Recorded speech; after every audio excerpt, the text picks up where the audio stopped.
अस्सलाम वालेकुम जी। हमारे साथ मौजूद हैं अब्दुल हई ख़ान साहब और राव वलीद साहब।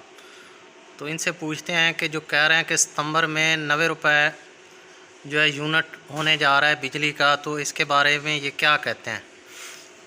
जी अब्दुल हई ख़ान साहब। अस्सलाम वालेकुम। मैं ये कहना चाहता हूँ कि जैसे कि आवाम आपके सामने है कि जो मौजूदा हालात के अंदर लोगों ने अपने घर का सामान बेचना शुरू कर दिया है और अब कोई सोने की बालियाँ बेच रहा है, कोई जो है मोबाइल बेच रहा है। मार्केट का सर्वे किया, वो बताता है कि लोगों ने अपने घर की जो कीमती अशिया थी वो बेचनी शुरू कर दी है सिर्फ बिल पे करने के लिए। अब मैं तो ये हैरान हूँ कि लोग किस तरह सर्वाइव करेंगे। लोग बच्चे पालें, स्कूलों की फ़ीस दें, या ये टैक्स भरें, या इनका पेट पालें जो अशराफिया है। इन अशराफिया की अयाशियाँ और जो मौज मस्तियाँ हैं, जो अपनी जेब से लाखों रुपये तनख्वाह होने के बावजूद अपना इलाज, मुआवजा, सफ़री अखराजात वो सब आवाम की जेबों से करवाते हैं। तो मैं सोच रहा हूँ कि ये कहाँ तक जाएंगे और ये कैसे अल्लाह को जवाब देंगे। जो गरीब शख्स अगर कुछ भी उसके पास बेचने के लिए नहीं बचता, तो फिर उसके पास सिवाय मौत को गले लगाने के और कोई हल नहीं बचता। वो क्या करता है, वो खुदकुशी कर लेता है। तो रोज़े मैशर ये लोग कैसे जवाब देंगे। आज यूनिट जो है वो तकरीबन 60-65 रुपये के करीब पहुंच गया है और सुनने में आ रहा है कि मज़ीद ये 90 रुपीज़ तक चला जाएगा। तो हैरान होता हूँ मैं कि तो क़यामत की निशानियाँ हैं कि कुर्ब क़यामत के दिन लोग जो है सोने के सर के गाय के सर के बराबर नगद रकम या सोना लेकर फिरेंगे, लेकिन एक वक्त का खाना नहीं मिलेगा। शायद क़यामत बहुत करीब है और इन लोगों का इंशाअल्लाह अंजाम भी करीब है। तो इंशाअल्लाह फिर क़यामत की मुलाकात होगी। लेकिन लोगों का बहुत बुरा हाल है, यकीन करें ग्राउंड फ्लोर पे बड़े बुरा हालात हैं। और ये अशराफिया जो है ये गरीबों का दर्द नहीं समझती, क्योंकि इनके पास बेतहाशा दौलत है। अगर इनके साथ कोई बात करे तो ये अपने हिसाब से बात करते हैं। तो इनकी जो है ना बात करने की इनसे कोई फ़ायदा नहीं है। अगर गरीब आवाम या तो मर जाएगी या लड़ जाएगी या खाना जंगी शुरू हो जाएगी। जी जी वलीद साहब, क्या कहते हैं? बिस्मिल्लाहिर्रहमानिर्रहीम। सबसे पहले तो मैं ये कहूँगा कि देखें, खुदा उस कौम के हाथ उस वक्त में ज़्यादा जब खुदा गुजरे। ये हमारे विलाए हुए प्लान है, हमारे ही वोटों से, हमारे ही ताकत से आए थे। बदकिस्मती से जिस मकसद के लिए लेकर आए गए थे, शायद वो हम पीछे छोड़ चुके हैं। इस टाइम पे मुल्क में डेमोक्रेसी नाम की कोई चीज़ नहीं है, ज़ातियात पे उतरे हुए हैं। कल को यही लोग इनको पकड़े थे, आज ये इनको पकड़ रहे हैं। आवाम को सोच नहीं रहा। दूसरी बात रही बिजली के बिलों की, तो बेहद मुसलमान हम लोग अल्लाह का शुक्र अदा करने भूल चुके हैं। हम हज़ार कमाएँ, हम लाख कमाएँ, हम खुदा का शुक्र भूल चुके हैं। और जिस टाइम पे अल्लाह ताला का ज़िक्र ख़त्म हो जाता है, तो अल्लाह ताला इस तरह के अज़ाब नाज़िल करता है। पिछली कौमों पर पत्थरों के अज़ाब आए, उन पर दूसरे अज़ाब आए, चूहों के अज़ाब आए, तावान आए, इस तरह के। मगर अल्लाह ताला ने अब हमारे ऊपर अज़ाब इन सूरत भेजा है कि हमारे ऊपर हम पर अज़ाब नाज़िल भेज दिए। तो मेरा पैगाम यही है कि जिस हाल में भी हैं, अल्लाह का शुक्र अदा किया करें, नमाज़ें पढ़ें, दीन से लगाव लगाएँ, सदका खैरात करें। शायद हमारे अमाल से ही हम सर्वाइव कर सकें। बाकी बात है खुदकुशी की, तो हराम मौत मरने से बेहतर है कि इंसान को कुछ करके जाना चाहिए। हम लोग यहाँ पर इस टाइम पर हमारे मुल्क में मौजूदा ध्यान लिया कि हम एक दूसरे के गिरबान में तो पकड़ रहे हैं, मगर कभी हमने अपने गिरबान झाँका है? क्या मुझे मौका मिले मैं अपनी ड्यूटी से बात करूँ, मुझे मौका मिले कि आज कोई दो नंबरी करने का, मैं नहीं करूँगा, फिर मैं करूँगा। जब तक हम खुद नहीं सुधरेंगे हमारे कुरान सुधरेंगे। तो कहने का मकसद ये है, बहुत बुरे हालात हैं, हर बंदा परेशान है, मगर परेशानी भी अल्लाह ताला की तरफ से होती है। आजमाइश है, आजमाइश वक्त गुजर जाएगा, ये वक्त गुजर जाना है। देखिए अल्लाह ताला ने पैदा किया तो पालने वाला ज़ात वही है। वो एक बड़ा पंजाबी सराइकी का एक शेर है, पत्थरों दे विच कीड़े आने फिक्र नहीं, घर घर इधर पहुँचाता मेरा सोना रब है। तो इस बात को मैं यही कहूँगा, खान साहब की बात से मैं कुछ बात से खिलाफ भी कहूँगा, कुछ बात मानूँगा, मगर मुश्किल हालात हैं, इंशाल्लाह बेहतरी होगी। जी खान साहब। भाई ने बात की है कि जिस तरह के अवाम उस तरह के हुक्मरान। तो क्या हम 1900 ये जो 60 और 70 की दिहाई में हम चाइना को या जापान को लोगों को पाकिस्तान कर्जा देता था, तो अवाम उस वक्त भी ऐसे ही थी, लेकिन उस वक्त तो हालात अच्छे थे। अब क्या अब इनका ख्याल है कि अवाम बेईमान होगी? मुझे ये बताएं कि एक गरीब के घर में जिसके घर में एक पंखा चलता है, 2 लाइटें जलती हैं, उसको अगर 30-30 हज़ार का बिल आएगा तो किस तरह जो है वो बिल पे करेगा? क्या वो गरीब बेईमान है? वो क्या बेईमानी करता होगा? ये तो नाजायज़ है, टैक्सों की भरमार है। आप बिल देखें कितना है उसकी, और बिजली की कीमत कितनी है, और उसके ऊपर नाजायज़ टैक्स कितने हैं। जिसके घर में टेलीविज़न, आजकल देखता कौन है इस टेलीविज़न को जिसकी फ़ीस ली जा रही है जगह टैक्स के नाम पर? रेडियो कौन देखता है जिसकी रेडियो के खसारे को पूरा करने के लिए एक गरीब जिसकी दिहाड़ी 500 रुपये है, उससे भी रेडियो की फ़ीस लेना ये नाजायज़ नहीं है। और भाई कह रहे हैं कि खुदकुशी हराना, खुदकुशी का तो एक ऑप्शन है। वो बेचारे क्या कमज़ोर इंसान है, वो इस्तग़फ़ार भी करता है, दुरूद भी पढ़ता है, नमाज भी पढ़ता है, लेकिन वो क्या, एक अगर किसी शख्स के खेतों में जानवर आ जाए और वो उसकी फसल को उजाड़े, उसकी मेहनत की जो की तैयार की फसल है उसको उजाड़ रहा हो, तो क्या आप उसको दुरूद शरीफ पढ़ के जो है ना भगाएंगे? नहीं, उसके लिए छोटी डंडा उठाएंगे, उस जानवर को भगाना पड़ेगा। ऐसे वो नहीं भागता, जितनी मर्जी उसके ऊपर आप सूरह फातिहा दम कर दें, वो जानवर है वो नहीं समझता वो सिर्फ डंडे की ज़ुबान है। इसी तरह जो मौजूदा हुक्मरान है, इनको जब तक डंडे की ज़ुबान इनको समझ आती है, आवाम निकले, इन्हें के मुहासरा करे और इनको जो है ना सिखाए, तो तब वो जो है ना सीधे रास्ते पे आएंगे।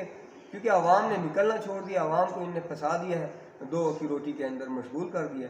बेचारे कहते हैं कि दिहाड़ी मारी जाएगी, वो हड़ताल भी नहीं कर सकते, कारोबार नहीं छोड़ सकते। एक नुक्ता उठाया, मैं उस नुक्ते की जो है ना वो तस्दीक करना चाह रहा हूँ। ये भाई कह रहे हैं कि जनाब महंगाई इनको नहीं लग रही, लेकिन जाहिर है क्या एक किसी गरीब का कसूर नहीं, जो आवाम बेचारी शरीफ है, सादा लोग हैं, उनसे बहुत नाजायज़ और ज़्यादती है। जब इमरान खान साहब का दौर था, एक हुकूमत जिसको ये कहते हैं कि नाकाम हुकूमत थी, कोरोना इतनी मुसीबतों के दिन थे, उन दिनों में भी उस हुक्मरान, उस नेक इंसान ने लोगों के 70-70 हज़ार के जो ताजरों के बिल थे वो माफ़ किए। उसने कहा कि आपको गवर्नमेंट ने पे कर दी, सब्सिडी दी। क्या ये मौजूदा हुकूमत के पास ख़जाने में पैसे नहीं हैं? अगर जो जहाज़ भर के जिनको लेके आए थे मईशत के चैम्पियन, वो तो चले गए दोबारा उड़ान भर के, लेकिन ये उन्हीं के पीछे जो है ना बाकियात मौजूद हैं, जो है आवाम पे मुसल्लत है। आज भी उन्हीं की जो है हुकूमत, उन्हीं के तर्ज हुकूमत आवाम के ऊपर जो है मौजूद है। आवाम को ना तो हक़ की आज़ादी है, इज़हार राय की आज़ादी है, अगर कोई हक़ बात करता है तो उसे उठा लिया जाता है, नाजायज़ जो है ना उसके साथ किया जाता है। किसी कानून और आइन को नहीं माना जा रहा। आइन और कानून एक जालिम की जो है ना वो रखेल बन चुकी है।